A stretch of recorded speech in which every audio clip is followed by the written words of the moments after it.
The Shifting Sands of Language, Exploring Changes to Conventional Language Usage Over Time. English Language Arts Year 11 and 12. Learning Objectives describe some of the major changes to the English language that have occurred throughout history. Summarize each of the 6 categories describing the changes to conventional language usage. Identify examples of words or phrases to support each category of changes to conventional language usage. A Journey Through Time. An Introduction and History. The changing face of language. Just like fashion, music, and technology, the English language continues to grow, evolve, and transform over time. New words are created, old words take on new meanings, and some words are discarded altogether. From the Shakespearean era to modern-day texting, the way we use language and grammar has undergone a dramatic transformation, adapting to the needs and demands of an ever-changing society. Understanding this evolution can provide insights into the history of our culture, social norms, and even our own personal identities. So, let's get ready to explore the fascinating world of the evolution of language and grammar. Major influences. All languages change over time, and there can be many different reasons for this.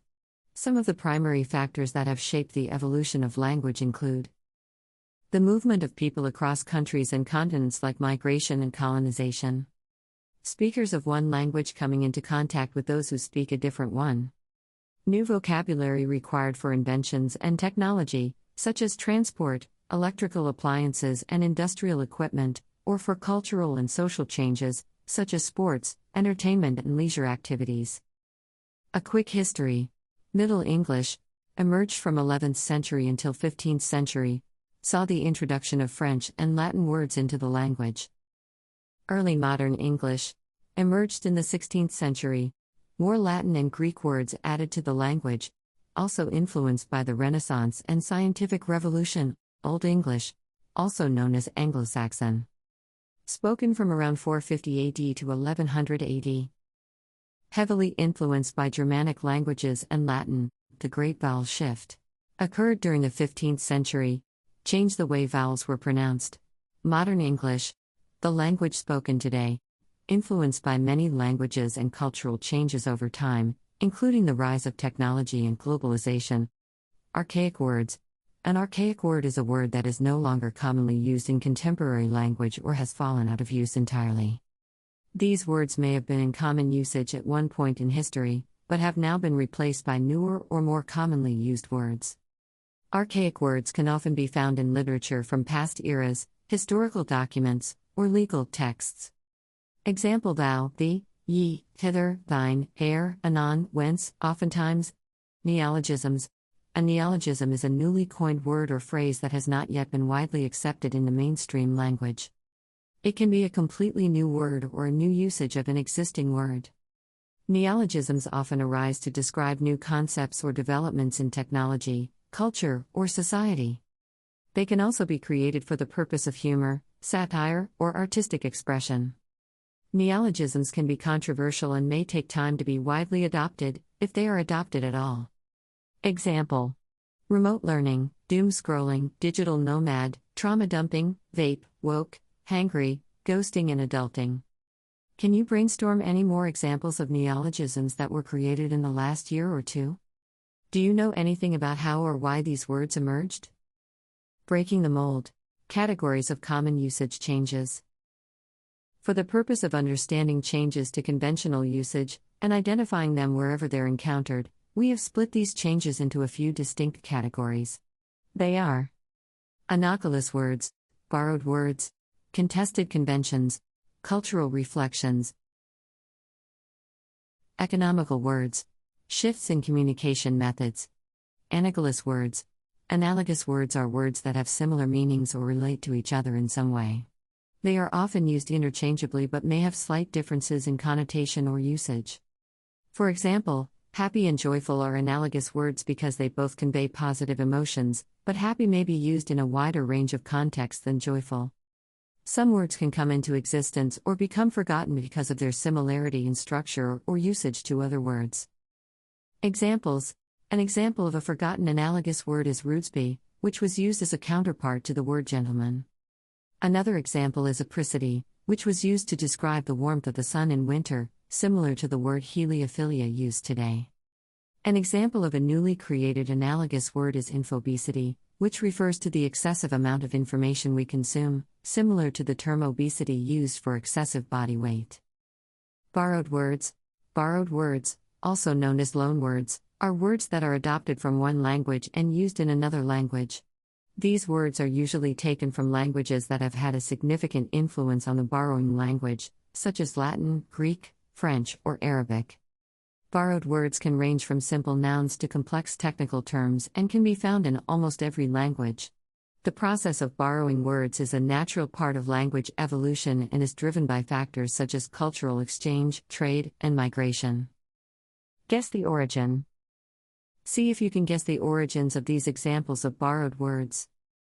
Bungalow, safari, kindergarten, gourmet, tsunami, yoga. How many did you get right? And can you list any more? Contested conventions. Contested grammar conventions refer to the rules or guidelines of grammar that are subject to disagreement or debate among language users, experts, educators, or creators of dictionaries and other reference materials.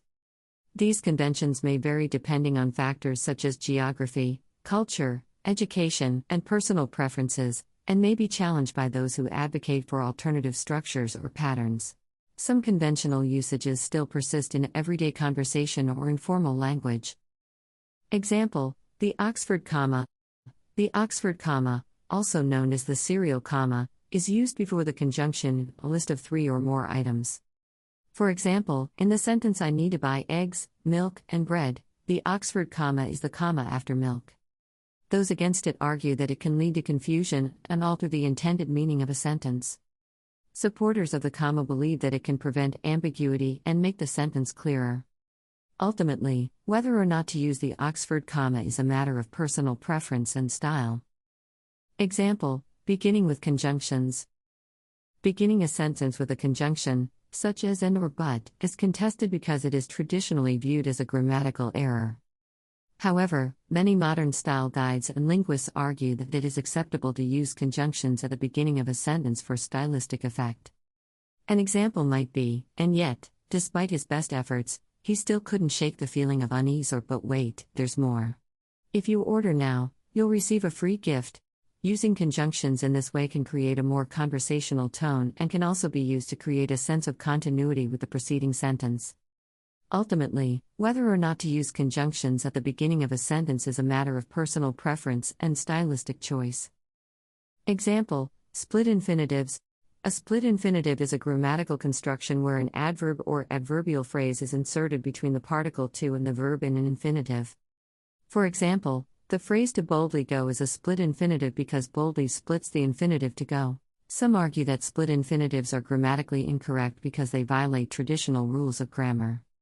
However, others argue that split infinitives can be used for clarity or emphasis and that there are no hard and fast rules dictating their use. Despite the controversy, split infinitives are becoming more accepted in modern usage. Cultural reflections. Words can change their meaning over time depending on cultural and technological shifts. Culture has a significant impact on language, as words may acquire new connotations or lose their old ones as society evolves. Technology can also play a role in shaping the meaning of words, as new inventions and innovations require new terminology and can influence how existing words are used. As such, the meaning of a word can vary depending on the context in which it is used and the cultural and technological factors that shape its use. Examples: 50 years ago, the word drone had fewer possible meanings. Traditionally, it could refer to a low humming noise, a monotonous speech, or a male bee. Now, we use it to refer to a remote-controlled pilotless plane. Originally, the word troll referred to a mythical creature from Scandinavian folklore. Today, the term troll is used to describe someone who purposely posts provocative or inflammatory comments online to elicit a strong emotional response from other users. Also, the word tweet has taken on a new meaning in the age of social media, going from a sound made by birds to a message posted on a social media platform. Your turn. With a partner, discuss the potential changes in meaning of the following words due to shifts in culture and/or technology. Viral, woke, gay, mouse, text, stream. Economical words. Economical words refer to words and phrases that are shortened to make them easier and quicker to say. It also includes when two or more words are combined to create new words. We call this a contraction when one or more letters have been omitted and replaced with an apostrophe. Economical words are commonly used in spoken and written English but are considered informal. However, they can be useful for making writing more concise and conversational. Examples: ad advertisement, app application, bio-biography, bot robot, info information, technology. Shifts in communication methods. Language also changes due to shifts in the way in the modes and mediums of communication. For example, online communication allows for greater speed, convenience, and flexibility in how we communicate. This has led to the widespread use of abbreviations, acronyms, and emojis to convey meaning quickly and efficiently. Additionally, online communication has enabled the creation of new words and phrases that reflect the changing nature of our society and the technology we use.